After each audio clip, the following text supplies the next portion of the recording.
We have Goblin Bikers for you today. Would also appear Fallen of Albaz is still creeping around out here. How new Air Snake Eyes is going to look, and so much more. Make sure you guys smash the crap out of that subscribe button so you guys don't miss out on more awesome content. Yeah, I was excited for Goblin Biker Imprisonment to actually finally come out, and you know, we finally have a modernized Goblin deck actually kind of stepping on up here, and we can't forget about Goblin Bikers Gone Wild. Actually, so basically, Goblin Biker strategy, your whole point here, you're going to use the Goblin Biker stuff, go through the big lines of play for Exceed plays, and do your thing. I also see we are playing the Levature Dragon down here. I mean, hey, getting to add a free Virtue Stream, and then you just target a Fish, Sea Serpent, or Oracle monster you control, and 2 cards your opponent controls, and destroy them. Okay, so you're just telling me now that I can make a free rank 3 that literally goes, oh yeah, by the way, we can get a 2-for-2 pop. That feels a little bit relevant.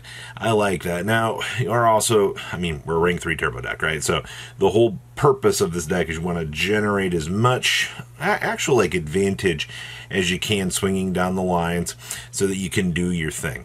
There's not a lot to really look at or to understand with this deck. It's standard Goblin plays. You have full Fiendsmith and Greenburn, and we are playing Lacrima in here. I also do see Siding 1 Fulawars. You know, that's okay. You know, it's going to take a little bit of time for players to get their copies out here.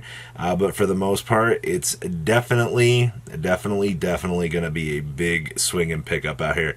Outside of that, Aerial Eater with the Necroquip and the Desiree, that's all pretty standard. Yeah, most of your extra decks being dedicated to do some cool things. I also see we are playing the one Fiendsmith in Paradise out here as well. I feel like you don't see a lot of people playing Fiendsmith in Paradise. It's just one of those cool cards that you look at. It is an application for what you can use or attempt to do with the deck. So, some cool options, I guess, to say the least. Okay, what else we got back here? All right. I see that we have, yup, this slow pickup to the Mulch Army train. But the thing here is, like, you're using the Mulch Army to stop it with, like, Crossout Designator. Like, playing Crossout in this build in particular ensures that, you know, I mean, how many things are we going through down here in the extra deck? I mean, at least an Albion, toggling through, you know, possibly a Lubelia, depending on how things open up. You're probably giving your opponent 3 to 4 cards. That's 3 to 4 hand traps I do not want my opponent to be able to turbo into, nor I want my opponent to be able to draw into these options to be able to access these things. Nobody wants to be able to deal with that. So that's very, very important to understand what's going on with that. Outside of that, so we're back on the triple super poly. We are playing 55 cards. I think that's going to feel a little bit weird to some people, to be honest with you. I can understand why we're playing those ratios. Man, still gotta love Thrust. Thrust is such a stupid card. Still sticking to the one branded in red. Remember, just because Branded Fusion is now limited to 1 does not mean that Branded is a top-tier competitor deck. I still put this deck very much in the rogue category. You can also tell fusion duplications have been cut down immensely in terms of ratios, because you're only resolving this once, and then you're getting a fusion duplication off of it to be able to, you know, get the secondary push. I also see we are playing Dominus Impulse in here as well. That's actually kind of cute. Outside of that, this deck feels incredibly fine, actually. I can't really think of anything too crazy that would really be tipping the scales to kind of push this deck in another direction. You know what I mean? It's just one of those very, very strong contenders for need be. All right. Ooh. The Snake Eyes deck. So, first of all, congratulations on getting triple copies of Deception out here. You're the real crazy duelist out here. All right.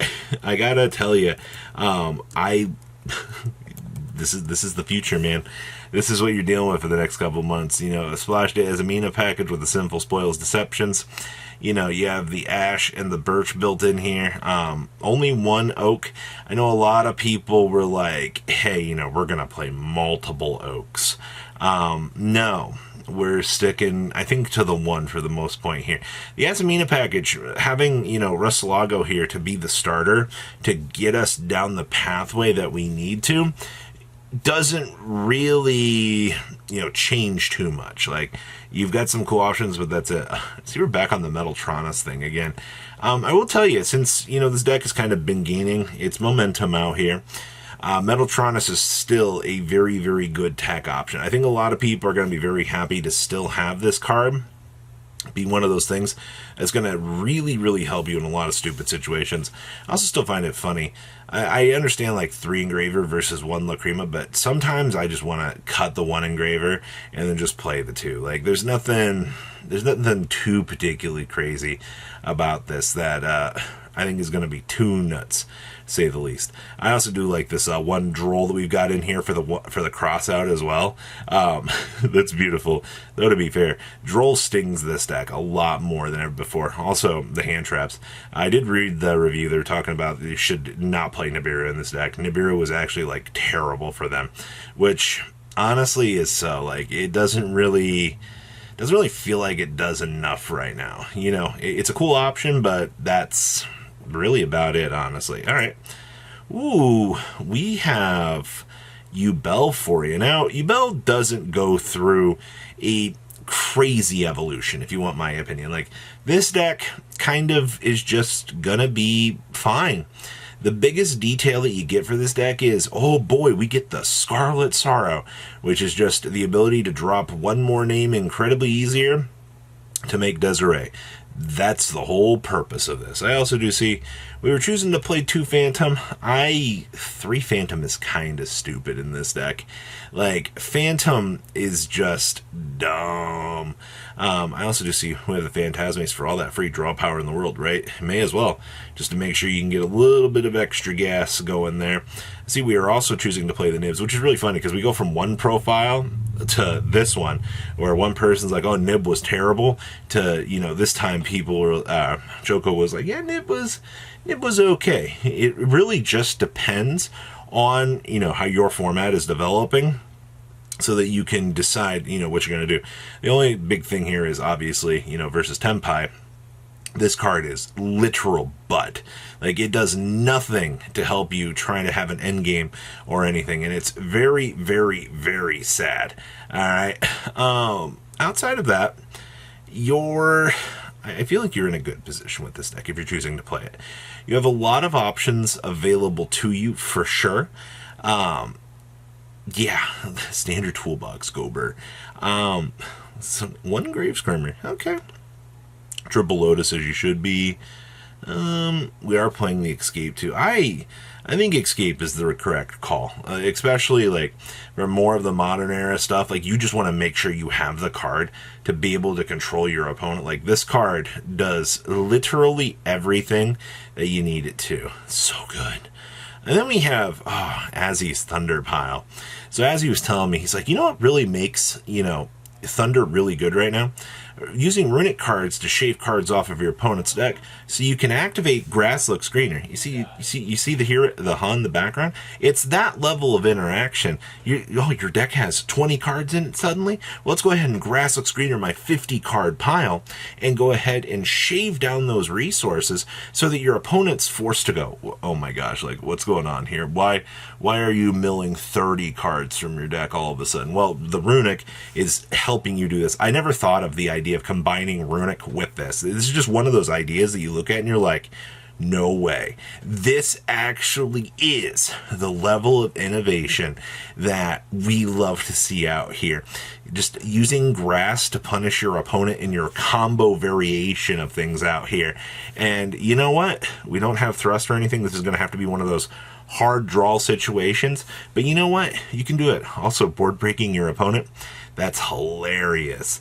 I love this. I think that this is just freaking hilarious to be thinking about out here. Outside of that, I mean, side deck looks fine. We are playing the Azalea, which is cool. There's not a lot else in this that I think really screams, like it needs to change. Like, this seems like a pretty cool idea. So, what do you guys think about today's decks? Some interesting and some bad, but we're kind of revving on up to the new meta, so I'm curious to see how things go. So please, leave a comment down below. Tell me what you guys think. I'll see your beautiful faces back here later today, guys. Patrons, thank you.